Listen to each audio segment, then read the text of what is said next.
বর্তমানে বাংলাদেশে চলতেছে বিডিএস জরিপ। এটি একটি নতুন ভূমি জরিপ। এরপরে বাংলাদেশে আর কোনো ধরনের জরিপ হবে না।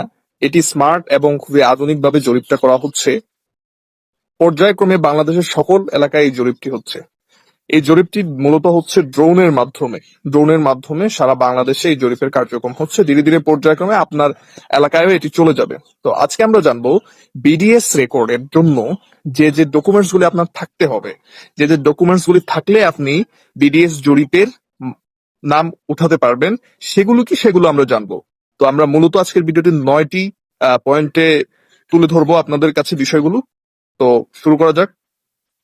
বিডিএস রেকর্ডের জন্য আপনার যা যা প্রয়োজন তার মধ্যে 1 নম্বর, মনে রাখতে হবে 1 নম্বর, এটা খুবই জরুরি।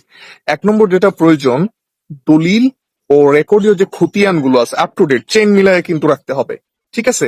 এমন না যে আপনি শুধু বিএস রেখে দিলেন, এমন না আপনি শুধু বিআরএস রেখে দিলেন, বা শুধু এস এ রেখে দিলেন, বা শুধু সিএস রেখে দিলেন, তাহলে কিন্তু হবে না। সবগুলো আপনার এলাকায়, অনেকের এলাকায় হচ্ছে CS, S A, R S, BS এই টাইপে হয়, অনেকের এলাকায় শুধু এস এ আর এস হয়। তো আপনি আপনার এলাকায় যেভাবে, ঠিক সেভাবেই রেকর্ডীয় খতিয়ানগুলো সংগ্রহে রাখতে হবে, পাশাপাশি আপনার দলিলগুলো সংগ্রহে রাখতে হবে।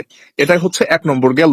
এখন আমরা 2 নম্বর যে বিষয়টি জানতে যাব, সেটি হচ্ছে নামজারি থাকতে হবে। নামজারি যদি আপনার না থাকে, তাহলে